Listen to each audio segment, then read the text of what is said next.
നമ്മളെ പുസ്തകം പൂജയ്ക്ക് വെക്കാൻ വേണ്ടിയിട്ട് പോകാൻ വേണ്ടി നിൽക്കുകയാണ്. അപ്പം ഒന്ന് മേലേക്ക് സെറ്റ് ആവാനുണ്ട്. പിള്ളേരൊക്കെ സെറ്റ് ആയിട്ടുണ്ട്. അപ്പോൾ ഞാനിനി മേലൊക്കെ കഴുകിയിട്ട് വരാം. പണ്ടൊക്കെ എന്ന് പറഞ്ഞാൽ പുസ്തകം പൂജയ്ക്ക് വെക്കാന്ന് പറഞ്ഞാൽ ഒരു ആഘോഷമാണ്. കാരണം എന്താണെന്ന് വെച്ചാൽ മീനും തിന്നാൻ പറ്റൂല എന്നുണ്ടെങ്കിൽ പോലും 3-4 ദിവസം പഠിക്കണ്ടല്ലോ എന്നുള്ളതാണ് ഏറ്റവും വലിയ സന്തോഷം കേട്ടോ. വെക്കണ അന്ന് മുതൽ പഠിക്കൂല, 2-3 ദിവസത്തിന് പഠിക്കണ്ടല്ലോ. അപ്പോൾ ഞങ്ങളിത് പുസ്തകം പൂജയ്ക്ക് വെക്കാൻ വേണ്ടിയിട്ട് പോവുകയാണ്. അമ്പലത്തിലേക്ക് പോകണം. അതിൻ്റെ മുന്നേ നാത്തൂൻ്റെ വീട്ടിൽ പോയിട്ട് അവരുടെ പുസ്തകത്തിൻ്റെ കൂടെയാണ് നമ്മൾ വെക്കുന്നത്.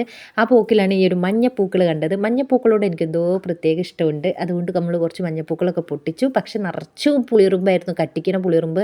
ഒരു മഞ്ഞപ്പൂവൊക്കെ എടുത്ത് തലയിലും വെച്ചിട്ടാണ്. ചിലപ്പോൾ അങ്ങനത്തെ ഒക്കെ ഓരോ വട്ടുകളൊക്കെ ഉണ്ട്. ഇപ്പം ജെമിനി വന്നിട്ട് എല്ലാവരും ചെവി പൂ വയ്ക്കില്ല. അപ്പോൾ പിന്നെ നമുക്ക് എന്താ കുഴപ്പം. അങ്ങനെ എന്താ ഞങ്ങൾ ഇവിടെ എത്തിയിട്ട് എല്ലാവരുടെ ബുക്കും കൂടെ പൊതിഞ്ഞ് കിട്ടിയിട്ടുണ്ട്. ഒരൊറ്റ സെറ്റാക്കി വെച്ചിട്ടുണ്ട്. എന്നിട്ട് നമ്മൾ നേരെ അമ്പലത്തിലേക്ക് പോകണം. അമ്പലത്തിലേക്ക് പോണ പോക്കിലാണ് ചെറിയ തോടുണ്ടാവില്ലേ, തോട്, കൈത്തോട്. ആ തോട്ടിൽ ബ്രാല് കിടക്കുന്നത് കണ്ടത്. നൂലുമ്പായതുകൊണ്ട് ഫോട്ടോ മാത്രം എടുത്ത്, അല്ലാന്നുണ്ടെങ്കിൽ എങ്ങനെയെങ്കിലും അതിനെ പിടിക്കാമെന്നൊക്കെ പറയുന്നുണ്ടായിരുന്നു ഏട്ടൻ. പിന്നെ നമ്മളിത് അമ്പലത്തിലേക്ക് എത്തിയിട്ടുണ്ട് കേട്ടോ.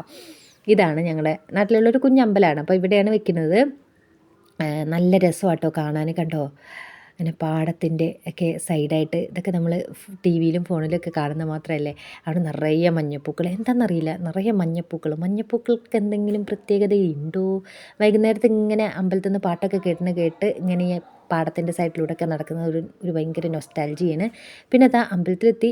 നമ്മൾ 4-5 മണിയൊക്കെ ആയതുകൊണ്ട് എത്തിയതുകൊണ്ട് തിരക്ക് കുറവായിരുന്നു. പിന്നെ പുസ്തകത്തിൻ്റെ ഷീട്ടൊക്കെ ആക്കി അത് കഴിഞ്ഞ് എല്ലാവരും കയറി തൊഴുത് പ്രസാദമൊക്കെ ഇട്ടു. ഇവിടുന്ന് കിട്ടിയ പ്രസാദത്തിന് എന്തൊരു സ്മെല്ലായിരുന്നു എന്ന് പറയുന്നത്. നല്ലൊരു സ്മെല്ല്. എൻ്റെ അമ്മോ, അത് നെറ്റിയിലിട്ടപ്പോൾ നല്ല തണുപ്പുണ്ട്, ഒരു പ്രത്യേക സ്മെല്ല്.